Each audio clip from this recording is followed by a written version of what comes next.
This is Kitzur Yomi. As we continue learning the halachas of Malicha, I apologize, we fall a little bit behind. B'siyata de Shemaya, we will catch up. And we pick it up from Sif Chav Zayin, says the Kitzur, really concluding the halachas of Malicha, as we'll move on to halachas of Tevilas Keilim. Basa Sheshama Gimel Me'es Le'es. Meat that has sat for 3 Me'es Le'eses, 3 72-hour periods without being salted, Aser Lebishal, cannot be salted elim ki nishra, meantime, unless it was soaked in the interim. So anytime you have meat, if it sits for too long, you have to first soak it, and then you can do malicha. Siv chavches na'agin ba'ifais. When we prepare chicken, shalacha sheisira noitzais mahavavin aisan ba'ar. After the feathers are removed, you singe the bird with fire last year's in the shower to remove the stubble. You have to be careful. So lahavim keep a kasha teven, not to singe them aside with the flame of burning hay or straw. Not to make a large flame. The izaru, and one should be careful to move the bird back and forth. You don't want to be heating the bird too much. We move on to Siman Elamid Zayin, the halachas of Tevilas Keilim, and I hope we're realizing the beauty of Kitzur, that it's not just basic halachas, it's basic halachas in all areas, all the way. We started with waking up in the morning, and now we're in the middle of Tevilas Keilim. Says the Kitzur, someone who buys kelim that are meal kelim from a guy, even if they're new utensils, if they're made out of metal or glass, you're not allowed to use them. Feel a bit shiny, even for cold. Until you put them in the water, till you put them in a mikvah. It has to be a place that's kosher for isha nida. Very important. That Tevilas Keilim is a din da'oraisa, and you'd have a real tevilah. It goes from the tumah of a guy like kedusha shel Yisrael. Before you make a tevilah, you make a bracha of al kli echad, on one kli shek shel v'zazan al klias kli. Al shtayim ha'yoser v'varach shek shel v'zazan al Tevilas Keilim.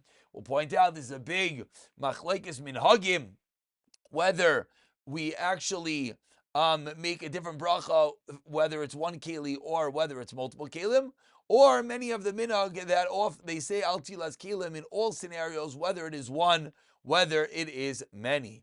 Continues the Kitzur Sif Beis Kivan Sha'kelim Srichin Tefila Daka. Davka, because the keli requires tefillah. You have to be careful not to put in a river when it's swollen from rain or melting snow. Rivers are swollen.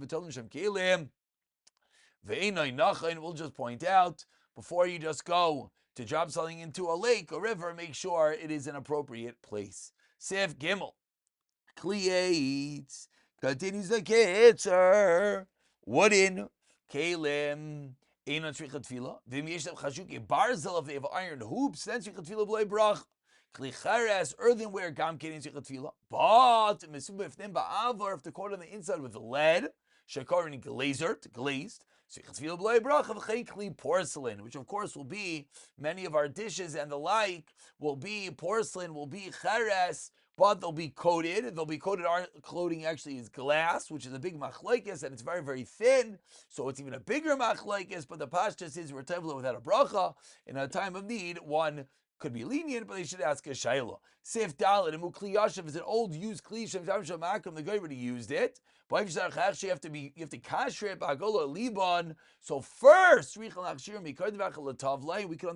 that, because putting it in the mikvah doesn't help. It's not kosher. So first you make it kosher, and then you put it in the mikvah. Siv hey, says the Kitzur, imshal oisachar kli miyakim, you borrowed or rented a kli from a guy.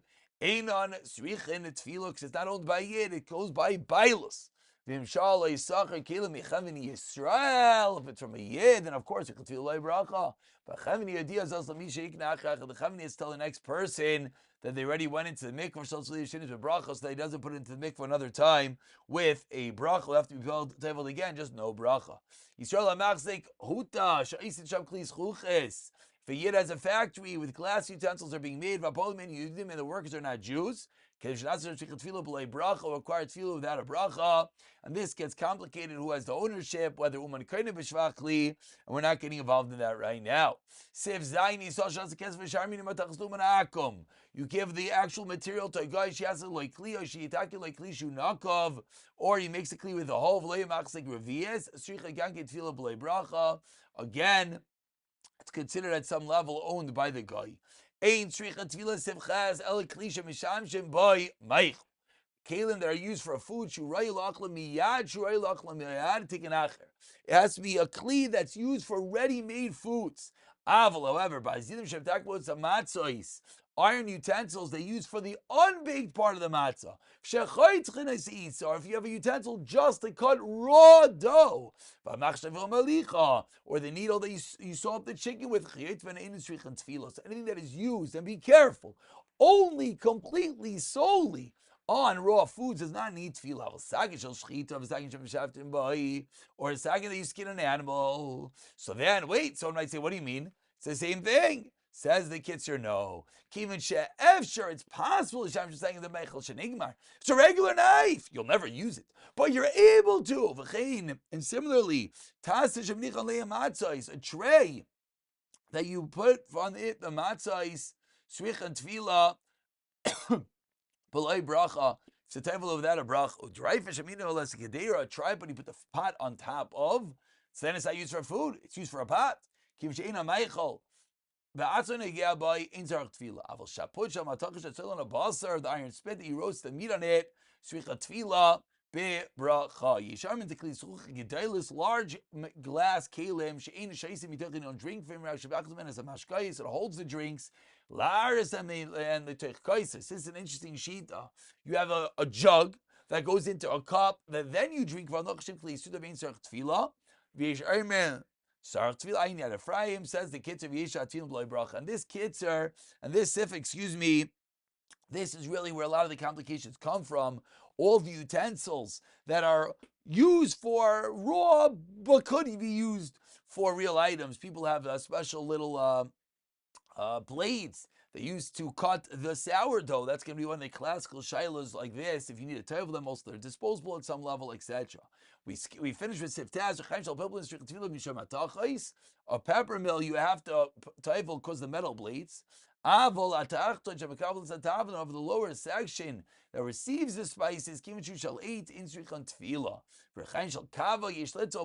A coffee grinder you should table without a bracha. Now, what's the reason it should be done without a bracha? Because it's used mostly, says no 25, for unfinished food, as the coffee must be cooked after it is ground. Sometimes a grinder is used for other foods. It requires tefillah. And of course, we have to know our particulars, whether we're grinding coffee that's already roasted and therefore it is edible and it doesn't need another process, whether our coffee grinders actually could be used for other foods. And again, those details will determine the halacha. We'll pick it up from here. B'siyata d'ishmai.